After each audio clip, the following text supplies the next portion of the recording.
you understand how special your world is. How unique a people you humans are. Which is why it is all the more painful and confusing to us that so few of you seem capable of living up to the ideals you set for yourselves. Yeah, well, don't count on me, George. I never had any ideals. James Caan is a human cop with an alien partner in Alien Nation, one of 5 new movies we're going to be reviewing this week on Siskel and Ebert. And I'm Roger Ebert of the Chicago Sun-Times. And I'm Gene Siskel of the Chicago Tribune. Our first film is called Alienation. That's 2 words, Alien Nation. And it's a genuinely entertaining version of that old reliable, the cop buddy picture with 2 very different detectives. The time here is 1991, the place Los Angeles. Alien creatures have arrived in great numbers, have been quarantined, but now they're set free in society. Some cause trouble, some don't. James Caan plays a hard-as-nails Los Angeles detective, reluctantly paired with an alien newcomer played by Mandy Patinkin. But Caan warms to the idea of them as a pair when they track an alien criminal. You do agree that there's a good chance that these 2 shootings are related? That's settled, aren't you? I think we're really starting to click here, George. Their relationship often takes a humorous turn as Caan learns about the alien culture. Oh, my God. I got yours. What is that? Raw what? What kind is that? This? Yeah. This is beaver. What? Beaver. It's tasty. I'm sure. Would you like to try some? None of the best. I always tell my son, how do you know you don't like it if you won't even try it? Their big mission is to track an alien drug dealer. Here's where Patinkin's character really turns on the heat against one of his own kind's flunkies. Where's the drug? What drug? This is an oil refinery. Where? You can't do this. George, I think you're crushing his little chest bones. Now, this is an example of how you can put a nice twist on a familiar story, and it will work if it's been fully written. Caan and Patinkin have special characters to play. The only angle that I wish had been explored more is the alien society. I think if they had taken a little more time with that whole alien society, which really looks fascinating in this film, this would have been a sensational picture. Instead, it's just a good film, but I'm pleased with that. Alienation, thumbs up from me. Gene, I didn't like it nearly as much as you did. In fact, I found it really disappointing because I thought, first of all, I agree with you, they did nothing with the alien society. This is just like another minority group that's arrived in Southern California. That's what it's supposed to be, obviously. Secondly, lots and lots and lots of other things could have... Think of the wonder of the fact that aliens might come down to Earth and live among us. What would happen then? Would it just turn into a cop buddy picture where every alien takes another cliche, like one is the cop and one is the robber and one is the drug dealer? Or would maybe we learn something from this society that would really challenge us? This movie is totally standard with the exception of the makeup. No, I think that what you do learn is that the alien creatures are living among us now. We treat our, I mean, obviously it's a parable about racism. I mean, that's the most obvious thing about this film. So I enjoyed it at that minor level, but I also got glimpses of the alien society that was interesting, and then the buddy combination here worked for me. I don't think so. One thing that bothered me is that the plot is level 1. I mean, right away you know who the Terrence Stamp character is, you know what he represents. There aren't any surprises. You say there were some twists in the movie. Yes, there weren't any twists. No, I didn't know what the substance was that they were tracking. I had no idea, and I don't think you knew that substance either. I knew that it was a drug. Come on, you know it. I didn't know it. You know it has to be. I didn't know what it was. I didn't know what it did. I didn't know what it did. I've seen... well, what does drugs usually do? Make you feel good and then make you feel bad. Well, that's true. And so, I know, you sound like a doctor. Thank you, and that's my prescription. Okay, next movie, and our next movie involves the adventures of Elvira, the syndicated TV hostess who is sometimes the best thing about watching creature features. In fact, I think Elvira could have done a number on Alien Nation. The movie's called Elvira, Mistress of the Dark, and it stars the raven-haired vampire woman with her plunging neckline and an adventure in a small New England town that is shocked when Elvira turns up to claim her inheritance from a long-lost relative. Right from the start, the townspeople don't like the looks of her. Listen, young lady, I don't know who you are or where you came from, but you most certainly don't fit in this town. Why, you don't even fit in that dress. That's Cassandra Peterson repeating the role she made famous on television. When Elvira's aunt's will is read, she's left a house, a dog, and a recipe book. That's it? A house, a dog, and a book? But the recipes turn out to involve black magic, and when she follows one of them, her surprise casserole turns into a bigger surprise than she anticipated. I hope you're hungry, because here's dinner.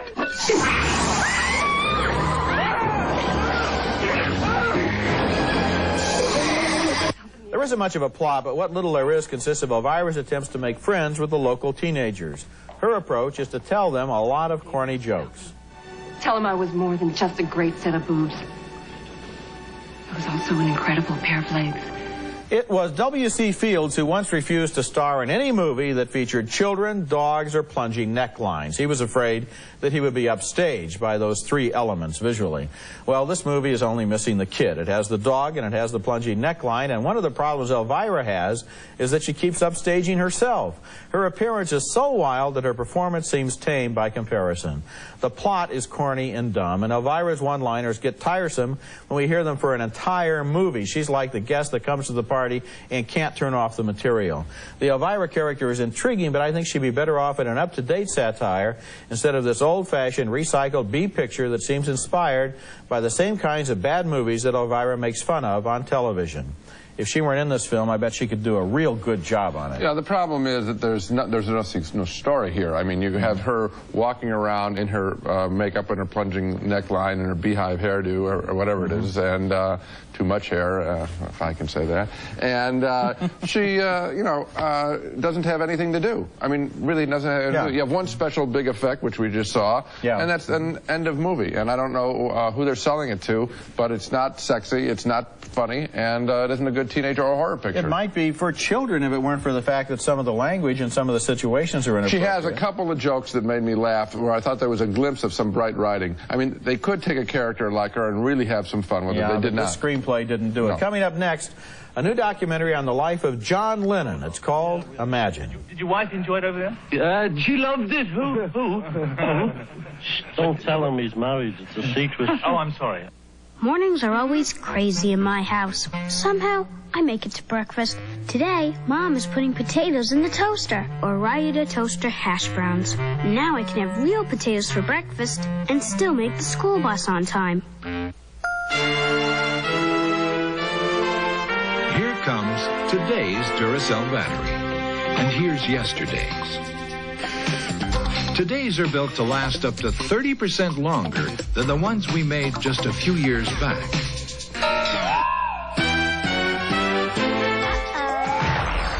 So you'll be guaranteed a long, happy life. Today's Duracell lasts 30% longer.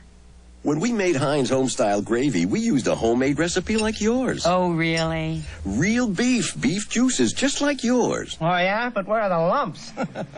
Oh, no. Heinz Homestyle gravy, so close to homemade. It's the right here. Say it out loud. From the fans in the stands, the TV crowd. It's the Tin Man making a big sound in the silver bull. It won't slow you down. So come on into Coors Light. It's the right here now. Do the good life, yeah. The good life, yeah. So come on into Coors Light. It's the right here now. Pepperidge Farm's new hot fudge brownie. It's just a single serving, but with all this rich chocolate and marshmallow sauce, you almost want to share it. Nah. Mix real fruit filling with flaky croissant pastry, and what do you get? Pepperidge Farm's new croissant toaster tarts. What will they think of next?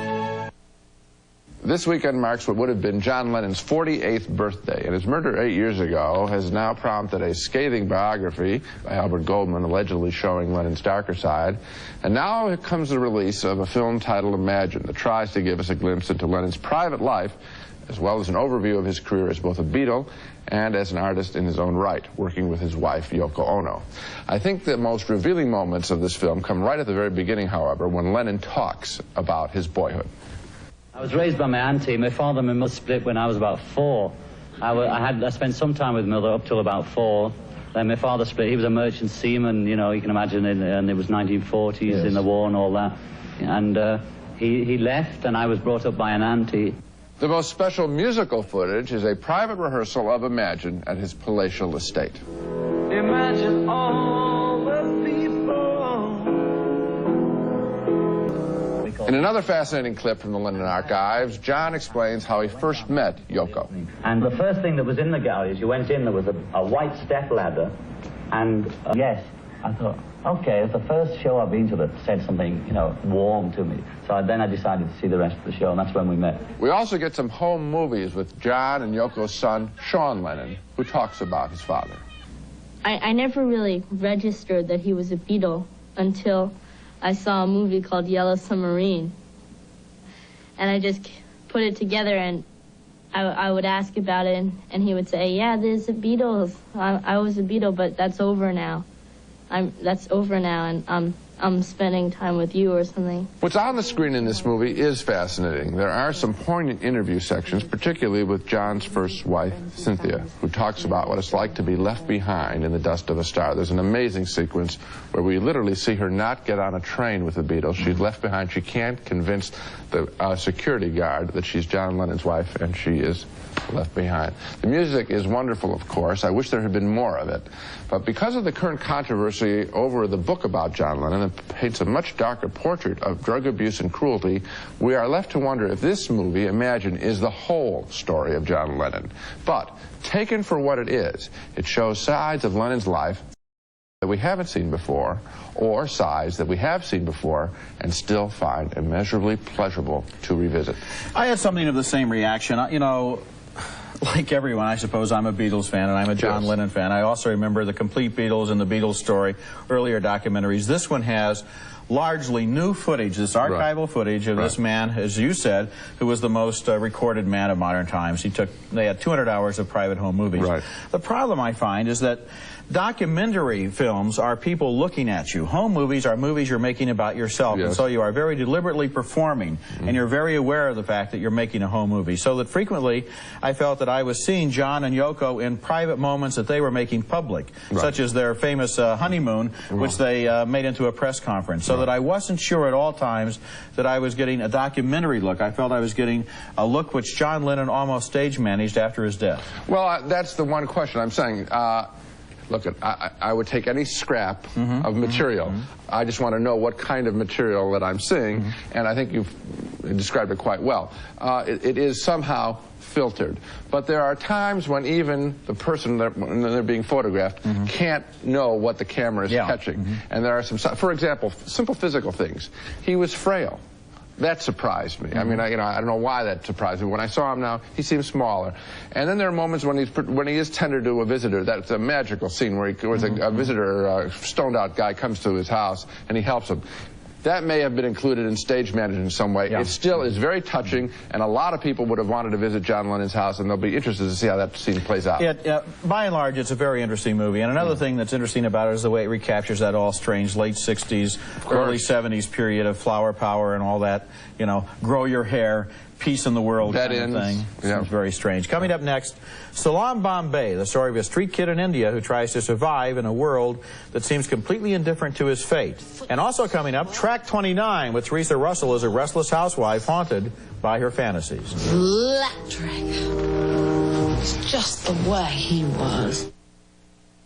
Save hundreds of dollars now at your John Deere dealer. Save $40 on walk-behinds, $125 on riders and lawn tractors, $150 on lawn and garden tractors. Plus, get them interest-free until March 1989 and with no payments until April 1989 when you use John Deere financing or your John Deere credit card. Normal down payment required. Save now on a John Deere walk-behind, rider, or lawn and garden tractor. But hurry, this offer ends October 31st. See the John Deere dealer in a town nearest you. Or check your yellow pages. Delta Airlines flight attendant Irene Lockwoody loves to fly. Are you still here? My son was supposed to meet me. Well, I'll wait with you. That kid is always late. What she loves most are the people she meets. He must have gotten caught in the rain. He was even born late. Joey! Irene is what Delta's all about. Irene. Yes? Are you married? Yep. 2 kids. Late again, Joey. You love to fly and it shows. What is this? Is that a head of lettuce or your high school picture? Honey. Mayonnaise. A sesame seed bun? McChicken. Oh, tender, juicy chicken cooked to a golden crunch. Oh, I know. A McChicken sandwich. Oh, yeah. Ooh, here's the good part. I've seen enough. Let's go. Where? Just watch, Einstein. W? No, McDonald's. I want a McDonald's McChicken sandwich. Are you coming? You buying? Let's see. Milano for Charlie, Bordeaux for Terrence, and Gladys. Dark chocolate and pecans of Geneva. Pepperidge Farm distinctive cookies inspire fierce loyalty. Everybody thinks their favorite is the best. They're right. Party's not till tomorrow. Tragic era. Our next movie is from India, and it's a surprisingly moving and dramatic film that tells the story of a 10-year-old boy who was abandoned to live on the streets of Bombay. The name of the movie is Salaam Bombay, and as it opens, the boy named Chai Pao is separated from the circus that he's been traveling with. In Bombay, he joins the society of other orphans and drifters and street kids, and finally, he finds work as a tea boy, working for pennies as he brings tea to the residents of one of the poorest districts in the city. Life is hard in this society, but Chai Pao's youth makes him blind to some of the realities. Since he's separated from his mother, he transfers his need for affection to a young prostitute who is almost as naive as he is.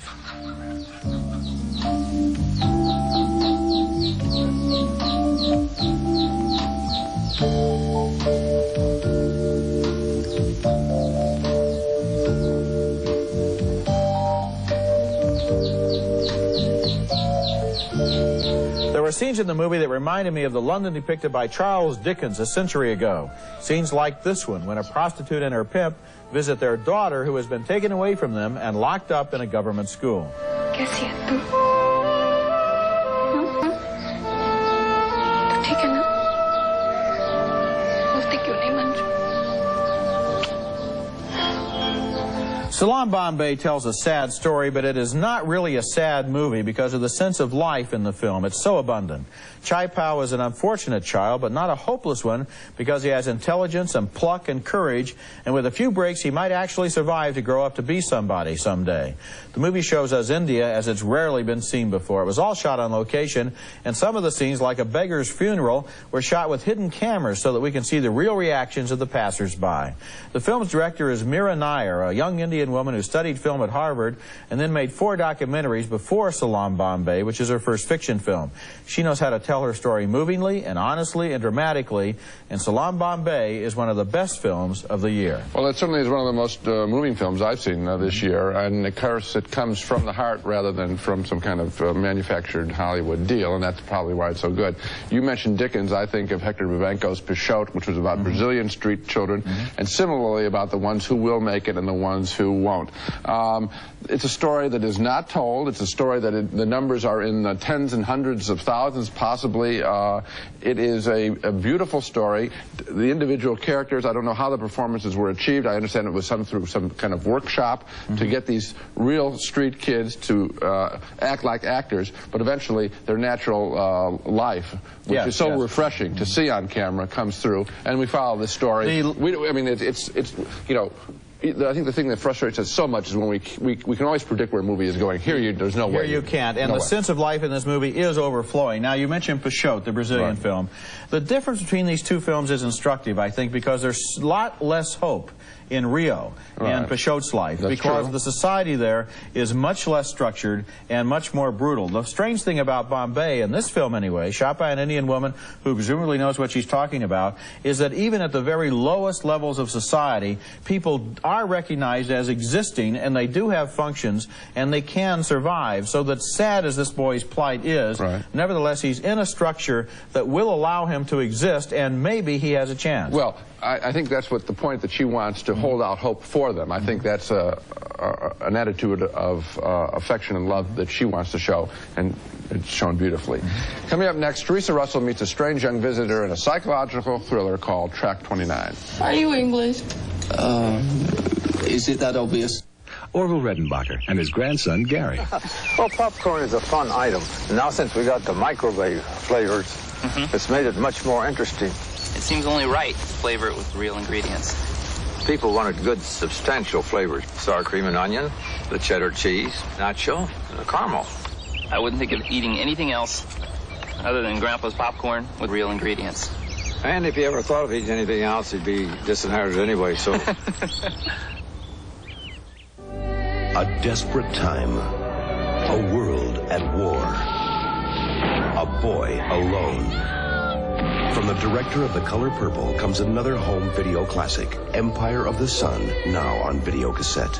And they've taken his wife. It's a kidnapping. Now he's taking action to get her back. This thing sets off atomic bombs. Pat Collins says Harrison Ford is the ultimate hero. Bring home Frantic on video cassette from Warner Home Video. I'm Cy Sperling, president of the Hair Club for Men. And these are just a few of the men who called our toll-free number for our booklet about thinning hair. This is the booklet that tells you what you need to know about every hair replacement method available.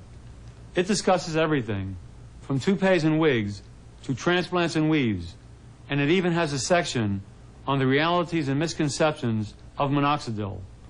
Just call our toll-free number now, and I'll send you our new updated edition, which includes a whole new series of before and after photos like these. These men are actual clients and not models. They're men like you who discovered that you don't need drugs or chemicals, surgery or miracles to have a full head of hair. To get all the facts free and without obligation, just call our toll-free number now, and I'll send you the new booklet. And remember, I'm not only the Hair Club president, but I'm also a client.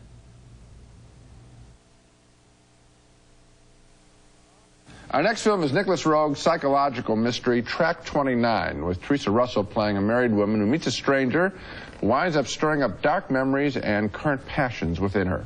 She meets the mysterious young man, played by the fine English actor Gary Oldman, at a restaurant. How do you do, madam? My name is Martin. That's spot on, quite right. Jolly as shrewd. I'm from England. I've come all the way across the pond in search of my mama. As their relationship develops, it triggers guilty memories of a girlhood rape. The movie suggests that maybe Oldman is Teresa Russell's long-lost son. You're going to make up for lost time.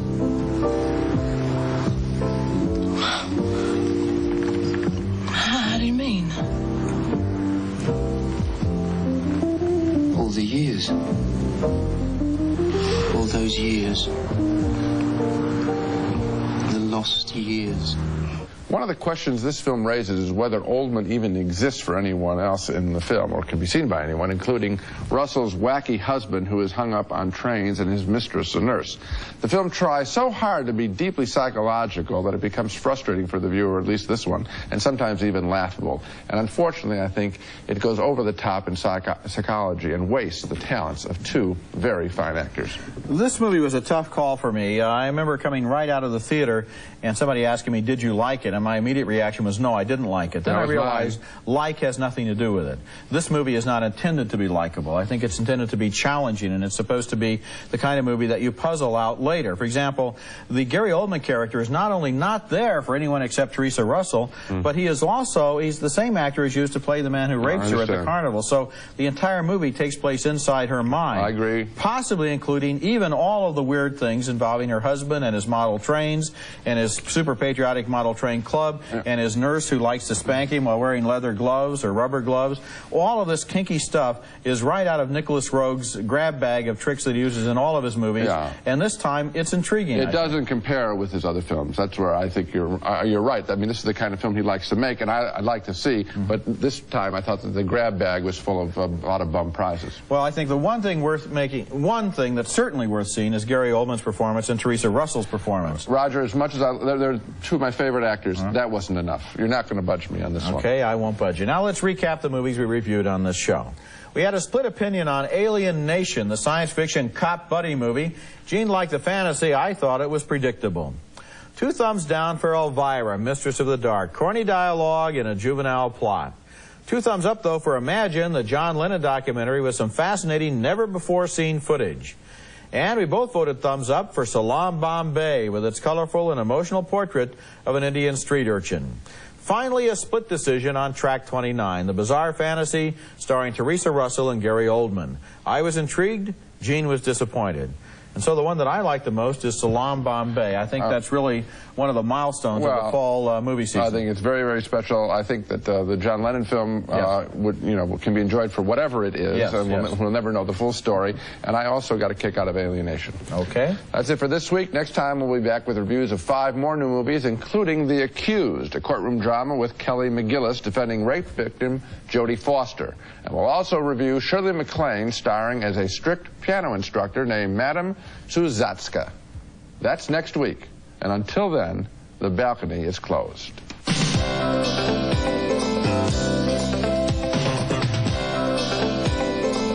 Raisinets and Goobers are playing everywhere, starring plump, juicy raisins and great golden peanuts. Both now feature creamy Nestle milk chocolate. Hot Pockets. When you want a hot meal without a big deal, try Hot Pockets pizza, ham and cheese, or beef and cheddar. Microwave ready in just 3 minutes. Johnny Cat Premium Cat Litter. Johnny Cat and a little privacy is all any cat needs. Fi Bar, the delicious fruit and fiber snack bar. High in fiber, fortified with oat bran. No cholesterol and only 99 calories per bar.